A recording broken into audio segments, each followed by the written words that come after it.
Later scientists found many others. He also discovered sunspots, which are dark areas of the sun.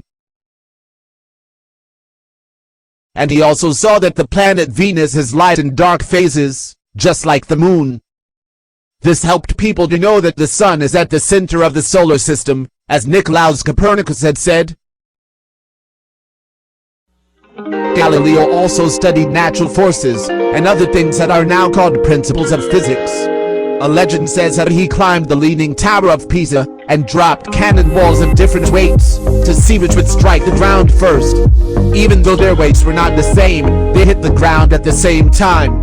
Galileo found that objects fall to the ground at the same rate, unless things like wind resistance change the rate. This went against the views of Aristotle, an ancient philosopher whose theory was different. Galileo's findings were ignored by most people, and Aristotle's view was still accepted as correct, until Isaac Newton proved that Galileo was right. This also led to Isaac Newton creating his law of gravity.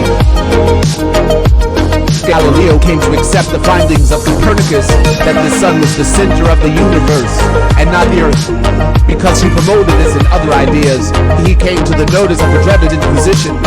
The church taught that the earth stood still, while everything in the sky moved around it. The Inquisition ruled that other theories could only be discussed as possibilities, not facts. Galileo later defended his views in his most famous work, Dialogue Concerning the Two Chief World Systems, published in 1632. At this, the Inquisition took action. He was arrested and put on trial. They found him vehemently suspect of heresy. The Inquisition forced Galileo to recant, say he was wrong, under the threat of execution, and to withdraw his works from publication. Galileo spent the rest of his life under house arrest. In time, more and more of Galileo's findings were accepted as true.